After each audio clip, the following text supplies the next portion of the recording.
Trammels. That is the name of the narrated script you're about to see. It is a thriller of criminal activity with a hyperkinetic approach to keep you at the verge of your seat. Here comes a story about a group of siblings who manipulate people through the use of murder and kidnapping. Dare to enter the world of these masterminds' journey, and when you just think you're about to unmask them, you may just get misdirected. Expectations will prove to be unexpected, and the elements of surprise and wonder will move and perplex you. My name is Alicia Herrera, and I am the screenwriter of Trammels. I hope you enjoy the following narrated script trailer and invite you to subscribe to our YouTube channel for future trailers to come.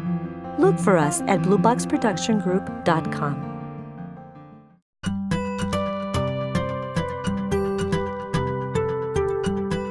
Hi, this is Beth Toy. I'm the narrator of the script that you will not only be reading, but listening to and seeing the trailer of. I promote the actions of the scenes. Within the framework of my narration, I convey the direction of vocal tones, characters' emotions, and detailed descriptions about each and every scene. Providing you with these details greatly impacts the scene's integrity. Enjoy!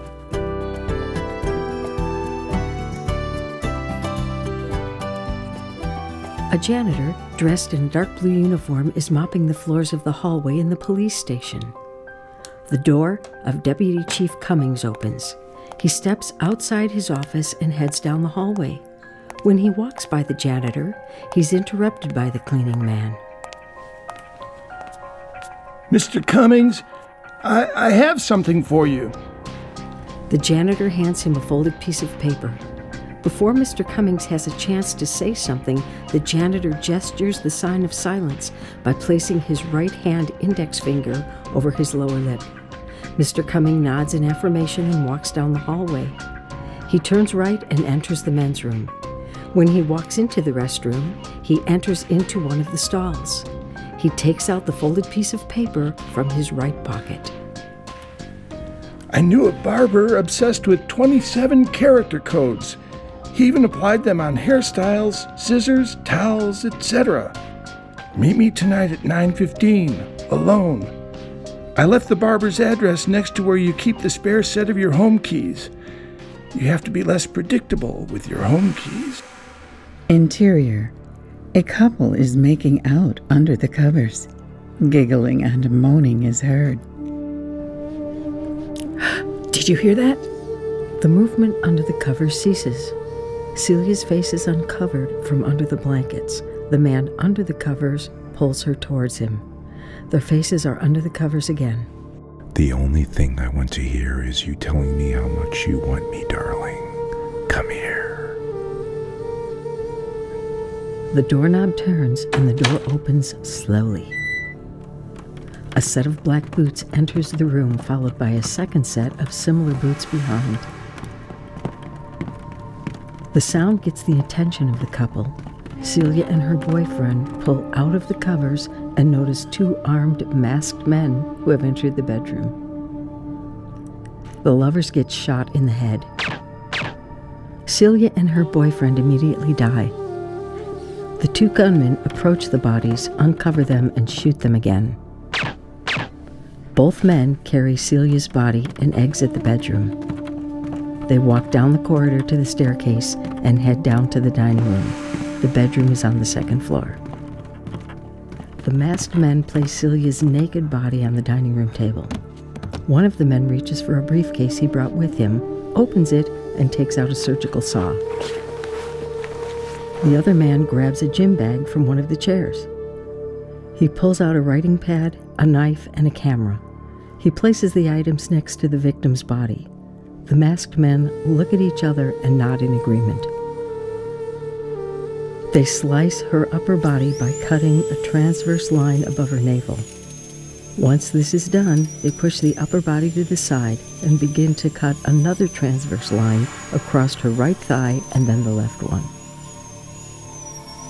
Celia's dead body now consists of 4 separate parts: an upper torso, a pelvic piece, a right leg, and a left leg.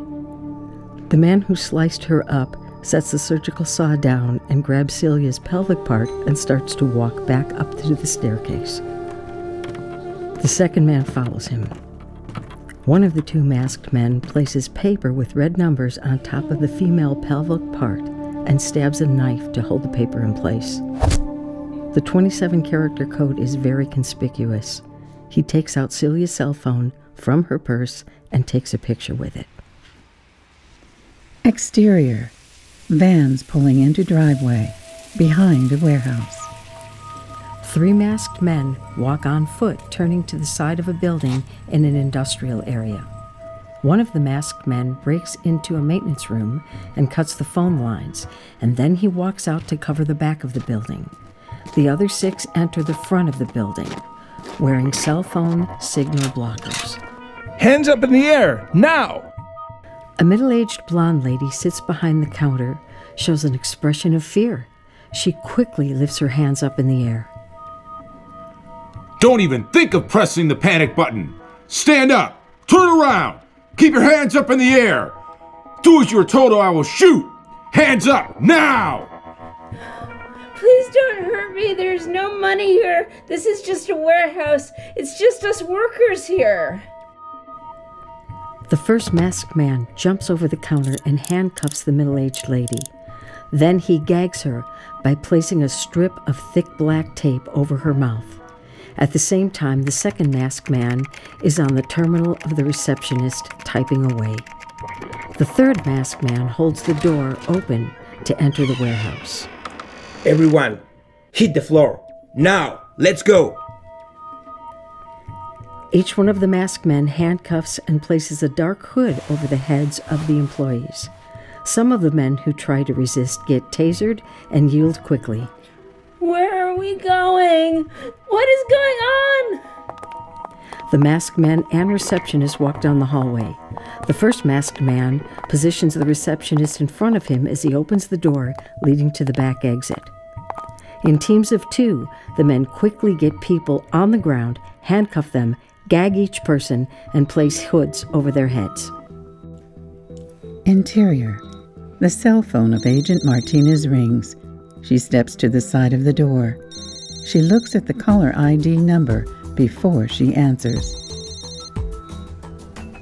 Agent Martinez, what do we have? Where? Sure, give us a few minutes and we'll be there. She shakes Agent Sullivan's arm and makes a gesture with her head that they've got to go. We gotta go, Sullivan. Miss Williams, we have an emergency. We'll have to reschedule this visit for a later time, okay? I will call you later. Agent Martinez pats Mrs. Williams on her right shoulder. Both FBI agents start walking back to their vehicle. What's going on? The rapist's body has been found, and with it, there is a confession note attached. This is getting interesting. Exterior. At a dark alley, the rapist's body is found. The 2 FBI agents get out of their car and start walking toward the middle of the alley. When they get to what used to be the scene of the rape crime, Captain McDonald is standing somewhere nearby. Hey, Captain. Hey, Captain. Did the DNA match? DNA is confirmed. Whoever put him here definitely had some frickin' balls. Funny thing is, there was a criminal confession in a Ziploc bag, and it was sitting on top of his head in that box over there. Just bizarre. Yeah, well, at least that pig ended up paying for some of his monstrosities. Exterior. Apparent suicide, downtown Oakland.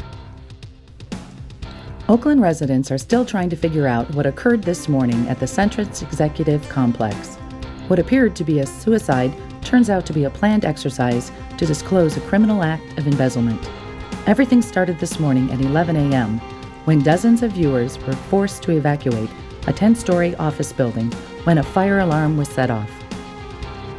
Fire trucks are pulling into the parking lot. When the fire trucks arrived in response, it turned out there was really no fire threat. Instead, it seems that someone purposely intended for the crowd to be present at the parking lot to witness the unmasking of a criminal. While crowds gathered at the parking lot, a man rolled off the top floor of the Sierra Bank building as copies of paper dispersed all around at the same time. Authorities report a 27 character alphanumeric code was printed at the bottom of the written confession of the victim.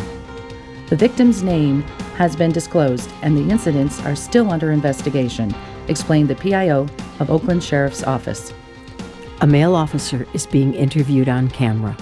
This morning, we were called onto the scene of an accident due to a man falling off the top floor of the Sierra Bank. The victim died at impact, and the case is under investigation. It's been said the victim had been involved in an act of embezzlement, and he was an employee of Sierra Bank. Apparently, he was pushed off with the intention of being murdered. What does the sheriff's office say to these allegations? The sheriff's office will hold a press conference in due time once the investigation concludes. For now, any rumors of what actually happened are just that, rumors. Understood. However, there must be some truth to the stories. How soon will this investigation be done? The male police officer walks away from the camera, and the reporter concludes as she directs her attention to the camera. As you can see, not much has been disclosed in regard to this devastating occurrence. All we know from interviewing some of the witnesses who happened to grab some of the papers that flew off as the victim went down is that copies of receipts and documents with the name of Orlando Gomez showed alleged proof that he had been embezzling. Maddie, were you able to communicate with upper management at Sierra Bank and find out more about Orlando Gomez as a member of their staff? Negative. So far, the only interviews we've been able to hold have been with some witnesses who volunteered in showing the papers that made it to where they were standing. But they insisted in remaining anonymous and do not wish to speak further. Understood. As we learn more about this chaotic incident, we'll bring the story directly to you. And now a word from our sponsor. Interior. Stephanie rinses her mouth as Jerry gets in bed. Babe, you want to talk about it? Talk about what? Didn't you hear enough in the news? I understand this may have been a weird situation for you since you witnessed all the chaos. I think talking about it will do you good. You know, babe, just get it off your shoulders. I think it will ease any tension or shock you may be feeling if you talk to me about it. Me talking about it will do me good? Or do you mean it will do you good to satisfy your sense of curiosity? You thinking what is good for me is not the answer. I can do my own thinking, you know, and my thinking right now is I'm tired and all I want to do is sleep. Do you understand that? Interior. Warehouse where hostages are held. At the center of the open area near the cages of the hostages, a masked man holds a microphone. Everyone should have eaten today. If you decide to be stubborn and starve to death, that will be your choice. Another one of you will be released today, and you'll deliver a message to the world. Some of the hostages in the cages are starting to panic and start screaming. I volunteer. I'll take whatever message you give me. No, I will take it. You need a man, not a woman. Release me. The arguing amongst the hostages increases. They start yelling at each other. Silence! I don't take volunteers. I will choose who I want. He walks slowly from cage to cage, staring at the hostages. He stops in front of a cage of a brunette woman. He is holding a piece of paper. He looks at the paper and then at the woman.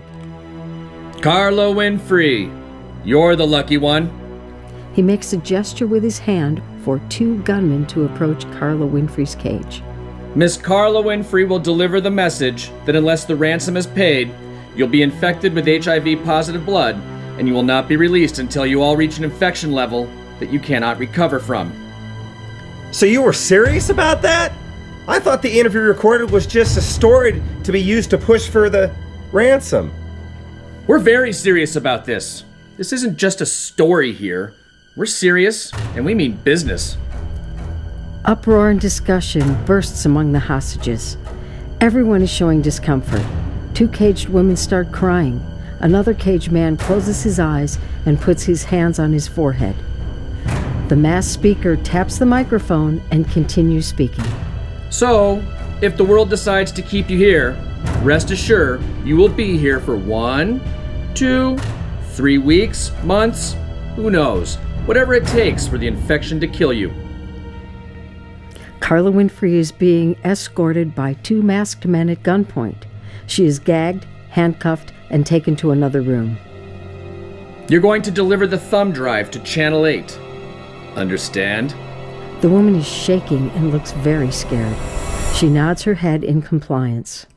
Tell them they have 72 hours to respond, or everyone will be injected with HIV virus. You are going to Channel 8, not the police. So tell me, where are you going? Channel 8, that's it. No police, just the news station. Interior. Ransom is made public. The ransom is $50 million for the release of the remaining 42 hostages, reported Peter Anderson, the first hostage being released today. A video footage of Peter Anderson being interviewed is shown. In addition to the ransom, the kidnappers are asking the government to pay $100 to each student. A male teenager stands up to grab the remote control. He turns up the volume. Shh! Did they say they pay money to a high school student that... what? A different TV in a modern kitchen is being watched by a blonde woman in her 40s. To each student of the high school which sends the most tweets asking for the safe return of the hostages. The tweet tallies are to be reported on the news at 8 a.m. every morning. The woman in the kitchen pays close attention to the news and has an inquisitive look on her face. Oh my God, that's Peter. What the heck happened? I need to call Julie. The woman reaches for her purse and takes out her cell phone. She dials a number. The call is not answered. It goes to voicemail. The blonde woman rolls her eyes and waits for the cue to leave a message. Hi, Julie, this is Brenda. I just saw Peter on the news. What's going on? I'm really worried about you. Call me back. What I just saw on the news, it is so weird, and it doesn't really make any sense. I hope you guys are safe. Bye now. Please call me as soon as you get this message. She sets the cell phone on the countertop of the kitchen island. She folds her arms and bites her lower lip. She nods as she displays an inquisitive look. Oh, good Lord, what is the world coming to? Did you hear that, Dad? $100? Just like that? Sweet. The sister of the teenager, in her 20s, is seated on the couch on the opposite side of the teenager. That's just a bunch of bullshit. There must be a catch. Hey, if it wasn't serious, they wouldn't be announcing it on the news. You're just bitter because you don't qualify because you're... Because I'm what? An adult? I know better than you. The teenager mimics quotation marks using the middle and index fingers of both of his hands. You're an adult, sure. I just know I'll be putting Benji Franklin in my pocket doing what I do best. Tweet, tweet, tweet. Sure, tweet yourself away. I bet $100 you're not getting a single penny. Oh, yes, I will. Exterior. Early afternoon. Outside FBI building. Dozens of people are walking up and down in the parking lot. The entranceway of the FBI building in California is saturated with concerned family members who want their loved ones safely returned. Some of the individuals are carrying posters, and others speak in loud voices, pleading with bullhorns. Have mercy! Pay ransom! Let them go! People of different age groups have gathered to request the government to pay the ransom. TV news camera crews are presenting recording and interview demonstrators who look anguished about the situation and eager to see that the ransom amount will get paid so that their loved ones will return home safely. Save them! Free them! Come on! Exterior. Police force at pier. Officers walking around. Wrap it up now. Take the hostage to the hospital immediately and conduct the questioning there.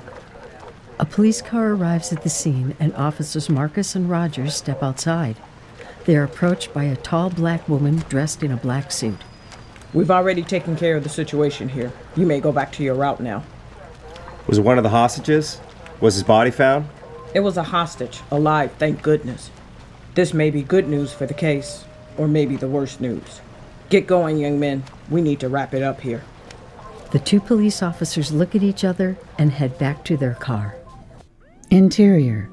Ambulance with bruised-faced man as a patient with oxygen mask on his face and a white gauze on his forehead. Mr. Lovell, just concentrate on breathing, okay? You can keep your eyes closed. You will feel a sting on your arm. This is just to calm the pain. The paramedic injects the patient's arm.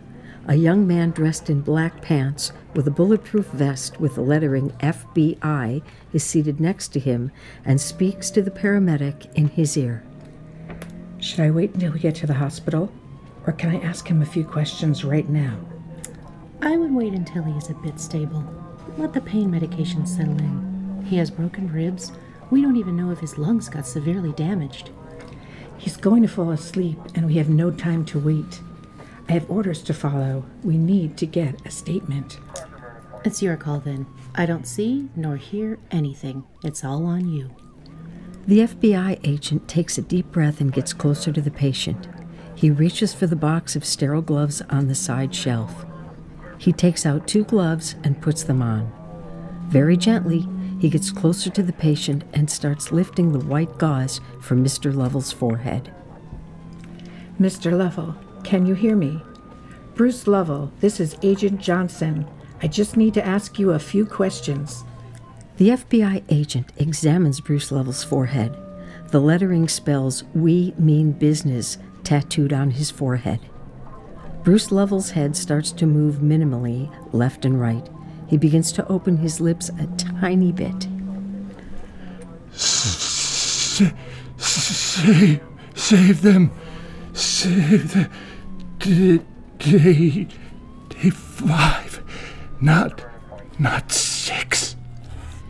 Did you say day 5, not 6? Bruce Lovell tries to open his bruised eyes. The left blackened eyelid barely opens, and he attempts to continue talking as he swallows his saliva as if his throat is in pain. Yes. Day 5. Tomorrow. Tomorrow. 8 in morning. Get them fast. No move. No more time. Day 5. 8 a.m. After speaking the last words, Bruce Lovell falls unconscious. Exterior. Nate's Point Dog Park. A black Corvette pulls into the parking lot of the dog park. A man wearing sunshades and dressed in blue, with shoulder-length wavy hair, steps out of the vehicle. He walks with elegance and perfect posture. He's carrying a gift bag. As he is walking, it is evident that he is scanning the area and appears to be looking for someone. One of the men is petting a Jack Russell Terrier dog. The man who is driving the black Corvette nears the group of men. When the man appears to be approximately 10 feet of distance from the group, one of the men from the group walks behind and toward them. He is the tallest of the group and approaches the man dressed in blue. Immediately starts to pat him down with a hand scanner. The scanner doesn't make a noise. So, not even a cell phone? The man dressed in blue smiles and shrugs his shoulders. Immediately, a second man from the group meets him as well and takes the gift back from him. He extends his arm to shake his hand. I'm Cisco. What's in the bag? A gift for the boss. Cisco checks the package while the man previously petting the dog approaches the men. As he stands in front of the man dressed in blue, he extends a greeting. Hello there. I'm Enrique. I was taught to be polite, especially if someone shows up to a meeting with a gift showing appreciation. Hello, Mr. Fair. The pleasure in meeting you is mine. Enrique. I suppose it's better to call you by your first name. Cisco walks between Mr. Fier and the man dressed in blue and interjects in the middle of the man's introduction and whispers in his ear. Boss, this is the man who shot a DEA agent. So we know he has proven he's not a bean chick cop. Look, These 25 big ones are disque for the trouble of your visit to San Diego. Cisco turns toward the man dressed in blue and now speaks in a higher volume tone. He claims he can provide a better channel to bring the drugs across. Apparently digging tunnels is a thing of the past. My family is prepared to buy every single ounce of marijuana the cartel produces. I'm aware you are the boss of the Tamaulipas cartel, and the other cartel bosses must agree to the offer I am making today. Do I look like a messenger to you? You look like the cartel boss who can make a business decision of great importance to his organization. It's quite simple. You get to keep your freedom, your network, and your place in the cartel and avoid conflict with the other bosses once we reach an agreement. Can you tell me what you brought for me for a gift? Silk ties and gold cufflinks, of course. All I can tell you is that our next meeting will be on our turf. I also expect to be seated in full enjoyment at the special reception next time we meet, because all will go well. There is no doubt you will be pleased. By the way, are you in the habit of killing DEA agents? Enrique reaches over and rubs the top of the man's head and smiles. In this business, you don't kiss babies to get an introduction. I like to shoot cops as well. You gotta do whatever it takes to live a beautiful life. Enrique looks at Cisco, and he tilts up his chin in anticipation of saying something. The man dressed in blue has turned his giggle into laughter. Cisco, command the sniper not to harm this man. He is a friend. They shake hands and the man dressed in blue starts to walk away. The expression on his face shows content and satisfaction. He enters the vehicle and drives away. Interior. President walks down a corridor, accompanied by 4 bodyguards. As they reach the end of the corridor, 2 uniformed guards are next to a set of metallic double doors. The doors open. The FBI director is seated on the right side, and the Attorney General is seated on the left side. Claire Montana starts walking toward the president. Mr. President, it's an honor to be in your presence. The documents are ready to be signed. There's no pleasure in coming in to sign my life away. It is shameful the way your team failed in getting the job done. The negligence with which you all have operated is extremely short of professionalism and should call for dismissal of your positions. The president takes the head seat at the table. But, Mr. President, it was out of... The president cuts off Claire's phrase. He gestures with his right hand for silence to take place. The intended excuse to convey is denied. The president takes a seat and pulls a pen from his interior jacket pocket. It is with the same reluctant sentiment as the president that I too sign this pardon, Mr. Nielsen. The Attorney General and the President sign several forms that Claire Montana is collecting quietly at the table. The President finishes signing the documents. The President places both hands on the table, looks to the right, pauses, looks to the left, then gives a long sigh. Which law firm was selected? The Attorney General takes out an envelope from the right interior pocket of his jacket. Block and Newberry. Well, here's the $50 million for the lucky recipients. May the Lord protect them. Only God knows what on earth this group of lunatics intends to do next. Agreed. We will do the best to impede any sort of... Ted Nielsen is abruptly interrupted by the president. The president stands up, gestures his bodyguards to approach him, and starts to head out the door. While walking, he concludes his phrase. Ted, enough saliva wasted in false premises. Just shut the hell up before I decide to dispose of your career completely. As of now, you will be reporting to Jonathan Smith, who is right now is your new boss. As a black Corvette is under pursuit, a white van follows closely. The Corvette makes a sudden turn behind a rundown building. There are no windows. The Corvette stops, and a man dressed in blue steps out, running towards the front door. He presses a button on the keypad, and the door opens. As the door opens, the van pulls in. 6 men are getting out of the van. They are wearing FBI bulletproof vests. They rush in. 2 of them are holding each side of the automatic door, while the other 4 get into the building. 2 of the men stay at the door. 4 of the 6 men give chase on foot. 2 stay at the entrance to guard the area. They make hand gestures indicating one will be guarding to the left and the other will go around the building to cover the back. The man dressed in blue runs towards the end of a hallway to the right. The man dressed in blue under pursuit spans out in view. He continues to be chased by the group of 4 FBI agents. The man they are chasing is not within sight of the FBI team. The chase continues as the FBI team runs toward the end of the 40-yard hallway on the left. The elevator door is spotted at the end of the hallway. As they get near the elevator door, measuring 7 feet in height, they notice the door looks strange. A 10-foot large section of the ceiling swings down instantly, as if it was an overhead door. Men are clearly trapped. The FBI agents look upward toward the ceiling section dropping. The ceiling section has nozzles pointing towards the men. Flames come out. The men burn alive.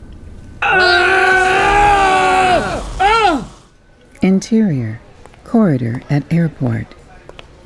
Attorney Newberry is walking down a hallway. He nears a door with a sign above it reading VIP Private Lounge. John Kishoreshev is seated at a small bar. The attorney walks in carrying a briefcase. He approaches John and taps him on his right shoulder. Mr. Kishoreshev. John turns around and faces him as he is holding a glass of scotch on the rocks. Oh, there you are. For a moment I thought you wouldn't show up. Don't be so uptight. You can call me John. John, I'm here to do business, not to make friends. Is this your idea of a meeting? William, I've got to say you have no charm and no grace. And for a moment I thought you were the better of your group. Hence the reason I chose you. But if you'd rather be uptight as you are, so be it. John turns around to talk to the bartender. You can close the tab. We're going to the private room. The bartender nods his head in affirmation. John picks up his drink and starts walking to the left. Follow me, Billy boy. This way. Let's get down to business. They enter the private room and have a seat on the Italian leather modern sofas. Attorney Newberry places his briefcase on the coffee table. He takes out an envelope and looks at John. Just as he is about to hand it to John, he pauses in midair, asking a question. John, the 27 character code, please. First things first. But of course.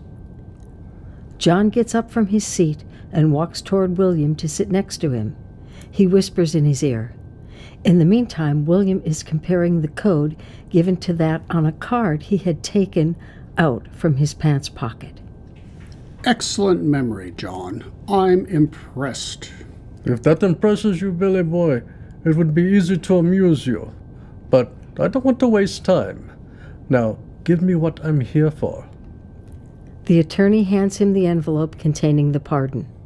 John opens the envelope and walks back to his seat. He sits comfortably on the sofa and starts reading the document. As he reads silently, he crosses his right leg and nods his head. As he continues reading, he takes a sip of his scotch and savors the drink as he pulls out his lower lip. It all looks good indeed. Job well done. Please send me an invoice for your time and incidentals. Let me give you my card. He takes out a business card and hands it to the attorney. There are no fees involved with this meeting. In that case, it was a pleasure meeting you, sir. John stands up, pats the attorney on the back, and exits the room. Interior, John's business office. John, I didn't come here to argue. I came here to find answers. Well, I'm giving them to you. You just won't accept the truth. Still holding the scotch in his hand, Alan finally takes a sip of it. John notices and smiles. Do you know anything about the 4 agents that got burned alive? It was a trap set by a man they were chasing. The worst part is not just that fact. The problem is that one of those agents was the president's son. John expresses a profound look of distraught and shakes his head as he replies, No, I didn't know. What does that have to do with all this? I'm certain it's one of the pieces to the puzzle. You know, we did get an anonymous tip from the criminal who headed the kidnapping. And what does that mean to me? I already told you I wasn't involved. Well, we think it's all interrelated. You know the 27-character code and all. Maybe you weren't involved, but your business partner, Mr. Tempest, is. Alan, like I said before, I know nothing. My involvement in all of this is purely business-related. My business partner, Vazio Tempest, I don't know what his extracurricular activities are. If you want to question someone, interview him yourself. John stands up to fix himself another drink. He makes a gesture to Alan to see if he wants a second one, but Alan turns it down. As he walks back to his seat, his expression shows a pensive look. I'm glad we touched on that subject because it is exactly the next question I would like to ask. How can we hold a meeting with him? Come to think of it, on one occasion he did say something. Who said something? Vazio did. Let me see if I remember the exact words. I think it was something along the lines of being in the front row of something of grand proportions. I don't know exactly what he meant. Since he didn't make any sense to me, I didn't pay any attention to what he was talking about. May I interrupt you for a few? I need 5 minutes to make a phone call. I need to call my superior. It's important. Indeed, I can step outside so you can have privacy. Standing up and already heading out of the door, Alan takes out his cell phone. No, John. I don't want to inconvenience you. I will be right back. The doorbell rings. Once again, Greta opens the door and Alan Radar walks in and heads into John's private office. Alan looks like he is now in a hurry. Kindly need you to arrange a meeting with Vazio Tempest immediately. Who's meeting with him? You are? I just finished talking to the president himself, and he wants to personally meet with Vazio. Certainly, I can call him. John pulls out his cell phone. He dials 10 digits, but Alan interrupts him. Wait, I need to ask you a few things before you talk to him. John presses a button on his smartphone and listens attentively to Alan as he pulls out his lower lip. We need to know a few things about him first. For example, what is he like, as a person? John bursts into an uncontrollable laughter. He laughs so hard, tears are rolling down his cheeks. Alan doesn't understand why John is laughing. He stares at him and waits for John to respond. John attempts to answer, but every time he tries to, another episode of hysterical laughter takes over him. Finally, he calms down and answers the question pending. well, let's see. Vazio. What is Vazio Tempest like? The better question is, who the bloody hell is Vazio every minute? I don't even think a multiple personality disorder can catalog the type of intellectual dysfunctionality that man has. I mean, don't take me wrong, but I can only laugh when I think about what or who this crazy man portrays. Alan shows a dissatisfying look and stares at John, but John begins to laugh again. Alan is convinced his visit with John is to be concluded. John is either too drunk to give accurate information now, or is simply playing the fool to distract him. He stands up, shakes John's hand, and starts to head out of the door. John stands up and places his arm around Alan's shoulder. I will walk you out, Alan, my friend. Now listen, I will now call Vazio and will make sure your Secret Service can sign off on the security of the meeting location. For the safety of your dear president. I will wait for your call. Alan hands John a business card. John shakes his head in agreement. Interior, White House conference room. I warned him not to go. He will not gain anything by meeting him in person. Doesn't he realize how dangerous this situation is? I understand it's due to his son's death, but we cannot put his own life on the line. His stubbornness won't allow him to do anything any other way. The vice president looks at his watch and puts his right hand on his forehead. He should be landing soon. May God protect him. Interior, Executive Office, inside Air Force One. A stewardess walks down the aisle and hands a cellular to the president, who is seated. She whispers something in his ear. What secrets have been stolen? From where? That is the most secure location. Even the code to that sequence is something I personally have to look for if need be. Look inside job or not, this has to be corrected. The president presses a button next to his seat. Immediately, a middle-aged black male walks up to him and sits across from the president's seat. What do we have, Mr. President? How detrimental is it? They took the Louisiana purchase agreement along with the illegally fabricated transaction documentation. Any traces? None. The thief left the latest copy of the Inquirer in the store's location as a joke, bastard. Interior, John's office. You came here looking for answers. The only answers I decide to provide you with. I am removing all the complacency, conservative, and idiotic influence and lack of actions that need to take place for things to change.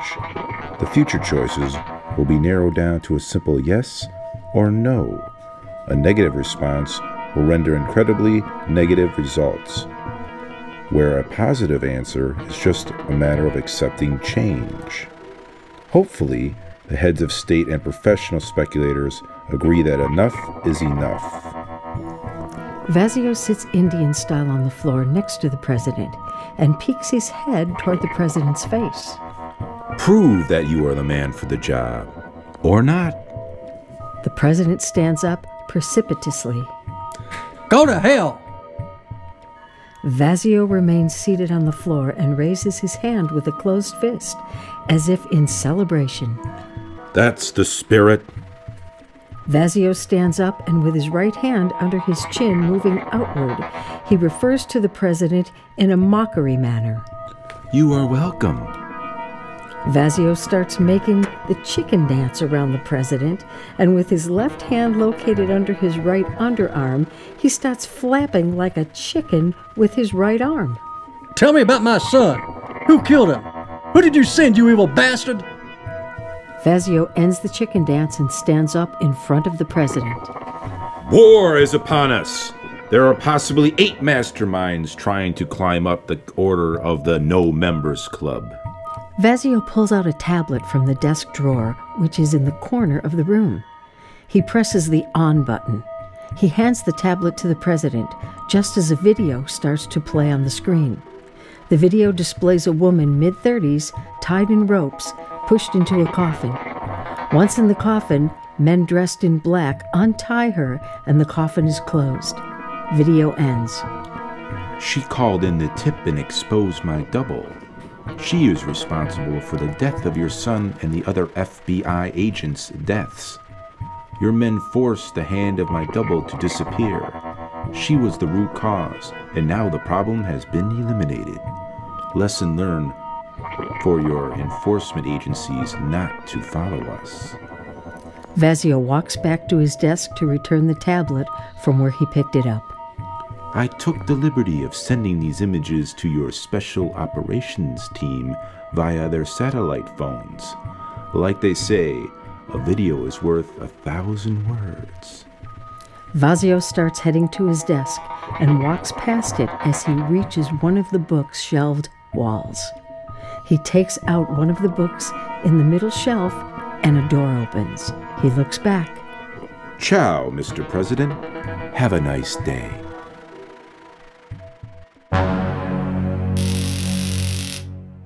So what do you think about Trammels? It's not what you expected, right? Well, I have good news for you. Trammels doesn't end here. This story is part 1 of a trilogy. Yes, there's more to come in the future. Just wait and see what happens in part 2 and 3. See you soon!